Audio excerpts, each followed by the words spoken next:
berasal dari Muar Johor, kini menetap di Kota Damansara. Kerja khat ni full time dah 3 tahun. Sejak tahun 2015 lah. Sebelum khat ni memang macam-macam kerja lah. Mula-mula kerja sebagai tutor di IPTA tempatan. Kemudian berhenti kerja sebagai buat bisnes lah.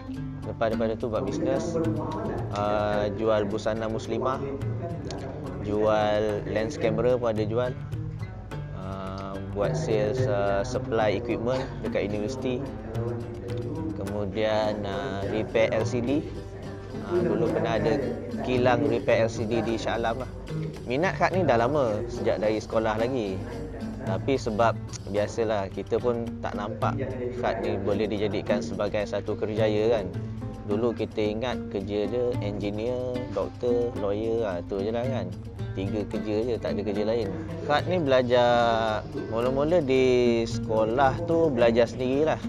Cari buku sendiri, tiru daripada internet. Masa tu tak ada internet lagi. Tiru daripada buku lah.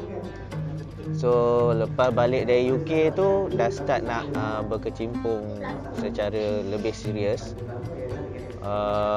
Mula belajar secara formal tu pada tahun 2015 lah, di Muzium Kesenian Islam. Ambil kursus selama 6 bulan, belajar secara serius. Kemudian lepas tu pergi kelas secara individu lah untuk memperkemas dan memperelokkan lagi tulisan. Satu malam tu macam sebelum tidur tu macam terfikir apa sebenarnya aku nak buat dalam hidup. So bila fikir-fikir balik, aku nak buat benda yang aku minat. So macam dah lama kerja yang pelbagai benda ni kan, kita fikir macam rasa tak seronok dan tak puas, macam ada benda missing lah. So rasa nak buat benda yang kita minat. Jadi malam tu juga dah list down dah apa benda nak buat. Nak buat painting lah, watercolor lah, khat, semua benda lah. So start daripada list tu, dah decide nak pergi kelas mana, pergi kelas watercolor, pergi kelas khat, pergi kelas semua lah. So masuklah kelas yang 6 bulan dekat muzium tu, untuk macam nak ada ilmu sikit kan, sebab kita dah decide nak pursue minat khat tu.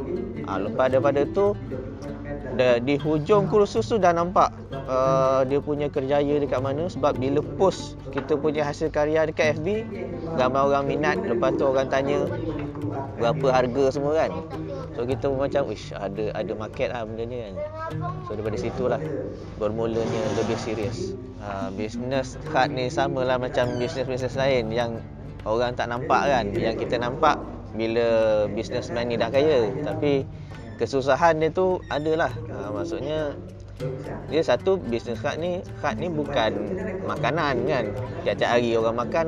Kalau kita jual beras kan, orang beli lah kan. Atau kita jual nasi ke, mungkin orang beli tiap-tiap hari. Tapi khat ni dia macam produk yang macam perhiasan ataupun produk untuk hadiah. Jadi bukan tiap-tiap hari orang beli. So dia ada turun naik dia juga. Maksudnya kalau ada sale lah. Kalau tak ada sale, tengah-tengah je lah kita tunggulah orang beli macam mana. So turun naik tu adalah dalam bisnes tu. Jadi susah dia dari situ lah. Maksudnya katakan tiap-tiap bulan menjanjikan 5,000 ke, tidak lah. Tapi dia punya potensi dia besar. Maksudnya kita boleh capai puluh ribu, even ratus ribu per sebulan kalau kena dengan market dan sebagainya. Kalau boleh daripada sekolah lepas SPM je tu nak start bisnes ni. Jadi tidaklah masa yang panjang tu kita ambil untuk belajar benda yang sebenarnya kita tak adalah nak minat sangat benda tu. Kita zaman sekolah dulu kita tak diberikan pendedahan dan juga kita tak diberikan macam panduan dari segi kerjaya yang mana bidang-bidang yang kita boleh pilih kan. Dulu kita budak sains kena ambil subjek sains saja. Dulu saya ingat ada kawan saya ni dia minat bidang agama, tapi dia budak sains, dia tak boleh ambil bidang agama. Cikgu tak bagi sebab kalau dah masuk sains kena ambil sains saja. Dari segi situ kita dah menyekat sebenarnya peluang-peluang ataupun minat kita. So kalau boleh diulang balik pun, saya daripada lepas SPM dah nak pergi Turki lah. Turki tu belajar khusus bidang khat ni. Mungkin stay kat sana ke, jual barang kat Turki ke. Okay, bidang khat ni sebenarnya masih baru lagi sebenarnya di Malaysia. Maksudnya dia bukan baru macam mana, dia belum begitu berkembang lagi dia punya penerimaan masyarakat. Ramai lagi orang kita yang tak kenal dengan khat yang sebenar. Dengar bunyi khat tu tahulah macam mana bentuk dia, tapi kaedah yang betul, rupa khat yang sebenar macam mana belum lagi. Dan kemudian dari segi trend pun dia belum lagi menjadi satu trend yang diminati ramai. Jadi peluang tu masih banyaklah untuk market Malaysia. Dan bukan setakat Malaysia saja, khat ni memang seantero dunia lah. Macam dunia-dunia Islam kan, even Asia Tenggara pun banyak sebenarnya peluang. Di Indonesia, di Singapura, di Brunei, market tu ada. Dan kemudian macam semalam saya buat khat di Kedutaan Amerika Syarikat. Maksudnya Mat Saleh pun berminat sebenarnya dengan kaligrafi Arab, kaligrafi Islam ni. Kan kita tak semestinya tulis ayat Quran, kita boleh tulis nama orang, kata-kata hikmah. Macam semalam saya nampak masyarakat barat sangat meminati seni dan dia boleh menghargai seni. Jadi kalau katakan market kita ni mungkin dah tepu, kita boleh venture ke market luar, ke peringkat antarabangsa.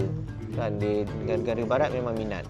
Dia Chinese calligraphy dia minat, apa-apa seni lah kebanyakannya masyarakat barat ni memang minat. Jadi banyak peluang untuk kita masuk dalam bidang khat ni.